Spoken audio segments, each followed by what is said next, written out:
Hello दोस्तों, जैसे कि आप सभी जानते ही हैं कि अलीगढ़ मुस्लिम यूनिवर्सिटी में क्लास 11 साइंस आर्ट्स कॉमर्स और डिप्लोमा इंजीनियरिंग का रिजल्ट आ चुका है। आप जानते ही हैं। और दूसरा ये भी कि साइंस और डिप्लोमा का जो पेपर होता है वो कंबाइन होता है और आर्ट्स एंड कॉमर्स का वो अलग कंबाइन होता है। लेकिन इस थंबनेल यानी वीडियो के थंबनेल से तो आप समझ गए हो कि वीडियो किस चीज़ पे है।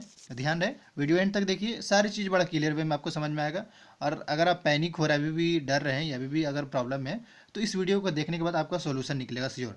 देखिए, अब हम क्या इसमें सबसे पहले अगर हम बात कर ले सीट्स का वहाँ पे, तो जो सीट्स है आपका, जैसे बॉयज़ का अलग है, गर्ल्स का अलग है। जैसे 11 की साइंस की बात कर ले, तो 11 साइंस में जो बॉयज़ का जो सीट्स है वो 755 है। इस तरीके से गर्ल्स की बात कर ले तो 480 है 11th में साइंस में। इस तरीके से आर्ट्स की बात कर ले तो 160 है आर्ट्स का, और 140 जो है वो गर्ल्स का है। इस तरीके से कॉमर्स की बात कर ले तो 210 जो है वो बॉयज़ का है, और 60 सीट जो है वो गर्ल्स की है। और इस तरीके से डिप्लोमा इन इंजीनियरिंग, जो कि एएमयू को काफ़ी मतलब कह सकते हैं इम्पॉर्टेंट है डिप्लोमा, क्योंकि वहाँ पे कहीं ना कहीं सिलेक्शन ज़्यादा होता है स्टूडेंट्स का। तो और जॉब में भी यू कह लें, तो वहाँ पे जो सीट्स है वो 384 है, और ये बॉयज़ का, और गर्ल्स का जो सीट्स है वो 96। अब आप कहें भाई ये से तुम क्यों बता रहे हो।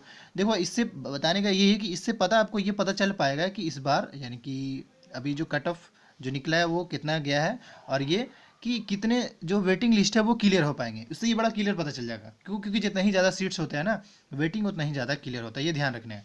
तो अभी से ही आप डर जाएंगे कि भाई हमारा नहीं होगा, या अगर कोई किन्हीं का चांस में वो नाम आया वो सोच ले कि हमारा नहीं होगा, ऐसा नहीं है।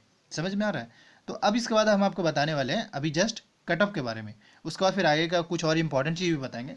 देखिए, कट ऑफ जो अभी किया है, ये जो कट ऑफ मैं बता रहा हूँ, काफ़ी एनालिसिस, काफ़ी लोगों से बात करने के बाद, एक रिसर्च करने के बाद, जैसे क्वेश्चन के बेसिस पे मैं ये बता रहा हूँ कि जो इस बार कट ऑफ किया गया है। क्योंकि क्या होगा ना कि अगले साल जैसे कि 2021 के जो स्टूडेंट्स होंगे, तैयारी करेंगे एएमयू का, तो उन्हें एक ओवरव्यू समझ आ जाए कि हाँ भाई इस बार ऐसा है, एएमयू का कट ऑफ इतना गया है। ऐसे तो एएमयू ऑफिशियली नोटिफाई नहीं करता है कि हाँ भाई ऐसा है, हम जिनने जो कट ऑफ जो गया है वो इतना गया है। क्योंकि अदर यूनिवर्सिटी जैसे जामिया हो गया, जेएनयू वगैरह हो गया, या बीएचयू हो गया, ये सब कट ऑफ रिलीज़ करते हैं कि हाँ हमने जो है इतने कट ऑफ पे स्टूडेंट्स को सेलेक्ट किया है। तो अभी हम बात कर ले सबसे पहले। देखिए, ये जो होगा ना एवरेज होगा, ऐसा नहीं एक्यूरेट है, ये भी मैं रिमाइंड कर दूँ। क्योंकि ये है ना, जैसे लोगों ने मुझे बताया कि हाँ भाई मेरे इतना मार्क्स थे, 42 मार्क्स थे या 45 मार्क्स थे, तो हमारा इतना वेटिंग आया है, ये इतना हुआ है। तो उस हिसाब से मैं आपको क्लियर बता रहा हूँ। देखिए, अगर हम सबसे पहले आपका जो ह्यूमैनिटीज़ का और कॉमर्स का जो कट ऑफ गया है वो ऑलमोस्ट लगभग कॉमन गया है, मतलब एवरेज गया है।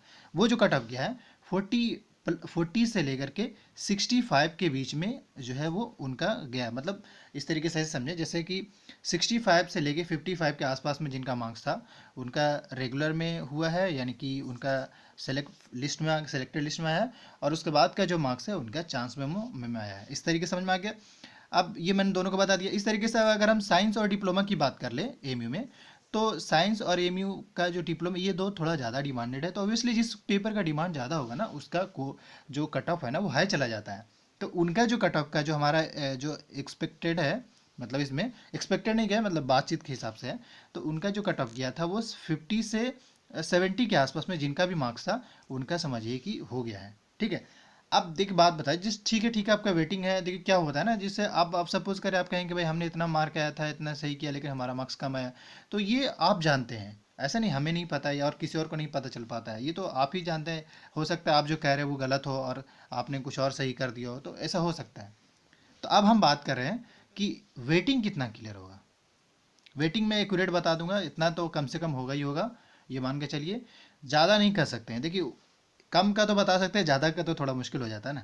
देखिए, अगर हम साइंस की बात कर ले, 11 साइंस का जो वेटिंग क्लियर होने का जो चांस है, जिनका भी रैंक 1200 नहीं कह सकते हैं, 7, यानी कि हाँ, जिसका भी जो है ना वेटिंग 500 से 700 के बीच में जिसका भी होगा, उसका ये मान के चले कि वेटिंग जो है वो क्लियर होने वाला है। 500 से 700 की भी, 500 तक भी, इससे ज़्यादा मुश्किल है थोड़ा।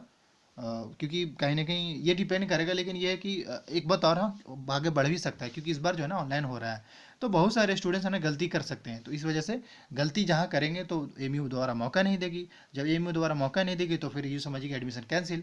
तो इस बार ये है कि 700 से एटलीस्ट 500 700 के बीच में जा सकते हैं, थोड़ा बढ़ भी सकता है। कम भी सकता है, एक्यूरेट तो नहीं कर सकते क्योंकि ये सब एमयू के हाथ में होता है। ये बॉयज़।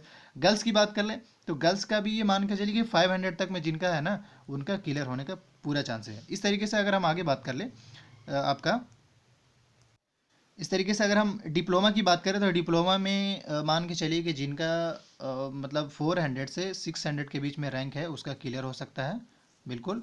और अगर हम बात कर ले आर्ट्स में और कॉमर्स में, तो जिनका जो रैंक मान लीजिए 300 से 500 के बीच में है ना, मतलब वेटिंग लिस्ट में, उनका ये मान के चलिए कि उनका क्लियर हो सकता है। क्योंकि ये डिपेंड करेगा सीट्स पे भाई, सीट्स कम रहेंगे तो ऑब्वियसली है कि जो वेटिंग है ना वो कम क्लियर हो पाएगा। सीट ज़्यादा रहता है तो वेटिंग ऑब्वियसली ज़्यादा क्लियर होता है।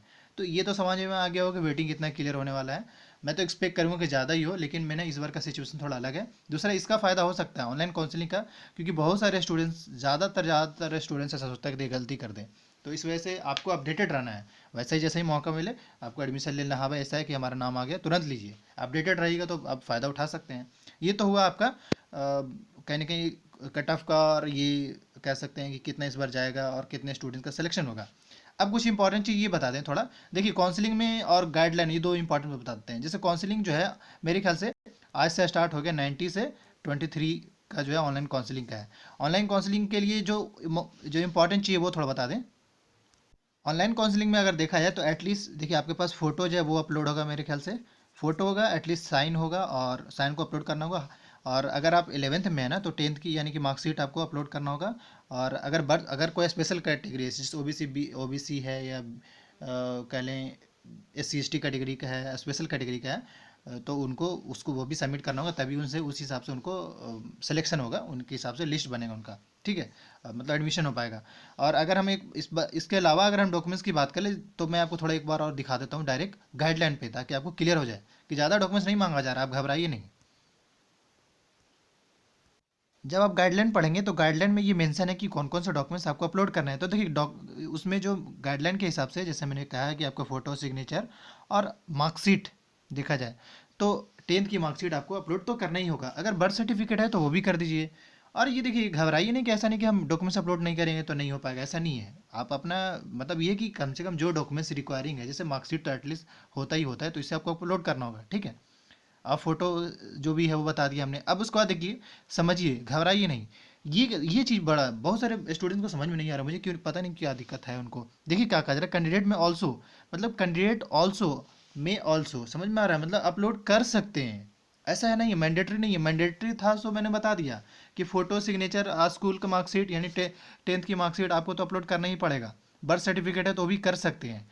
तो अब अगर देखा जाए तो करने मतलब ये कि इसकी कोई मैंडेटरी नहीं है। मैंडेटरी क्या नहीं वो बता रहे हैं, माइग्रेशन मैंडेटरी नहीं है। और उसके बाद अगर हम बात करें तो no objection certificate, living section order if applicable, ये भी जरूरी नहीं है अपलोड करना। इस तरीके से marksheet of other examination pass if any, अगर आप मान लीजिए जैसे अगर कोई स्टूडेंट्स 12th में है, 11th पास आउट हो गया हो और वो फॉर्म फिल किया हो, तो ये जरूरी नहीं कि वो 11th का भी दे, ऐसा कोई मैंडेटरी नहीं है। हाँ ये है कि जब आपका ऑफलाइन होगा ना तो ऑफलाइन के टाइम में आपको सारा डॉक्यूमेंट्स जो भी है वो सब लेकर जाएंगे। तो फिलहाल ऑनलाइन काउंसलिंग के लिए ना इतना पैनिक मत होइए, मैं तो यही कहूँगा। इसलिए मैं फिर से कह रहा हूँ, जो भी स्टूडेंट्स हैं जो एटलीस्ट कम से कम फोटो, सिग्नेचर, हाई स्कूल का मार्कशीट, और अगर स्पेशल कैटेगरी है तो वो भी। और अगर माइग्रेशन फिर भी है तो कर सकते हैं, आप पे ऊपर डिपेंड करता है। ऐसा नहीं कि मैंडेटरी है, मैंडेटरी नहीं, ये मैं फिर से रिमाइंड कर रहा हूँ। करेक्टर भी आपसे ऐसा नहीं कि मैंडेटरी मांगा ही जा रहा है। मांगा जाएगा कब, जब ऑफलाइन आपको बुलाया जाएगा, तब वहाँ पे आपको सर्टिफिकेट का फॉर्म में ओरिजिनल लेकर जाना होगा। तो आई होप समझ में आ गया होगी कौन कौन से डॉक्यूमेंट्स। वैसे जब इंटरफेस ओपन करेंगे ना तो आपको पता चल जाएगा सो कौन सा मैंडेटरी है, कौन सा मैंडेटरी नहीं है। घबराने की ज़रूरत नहीं है। अगर फिर भी कोई क्वेरी हो, कोई कमेंट हो, तो आप ज़रूर मुझसे कमेंट में पूछ लीजिए। कोई सवाल हो तो ज़रूर कमेंट में कमेंट करिए, इमीडिएट वे में रिप्लाई करेंगे, या फिर मुझे इंस्टाग्राम पे मुझे मैसेज कर सकते हैं। Thank you for watching this video. खासकर जो भी स्टूडेंट्स अब नेक्स्ट ईयर के लिए तैयारी करना चाहते हैं एमयू का, तो वो जरूर इस यूट्यूब चैनल को जरूर सब्सक्राइब कर लीजिए और अपने दोस्तों के साथ शेयर कर दे, ताकि आने वाले ईयर में वो अपडेटेड रहें। Thank you for watching this video.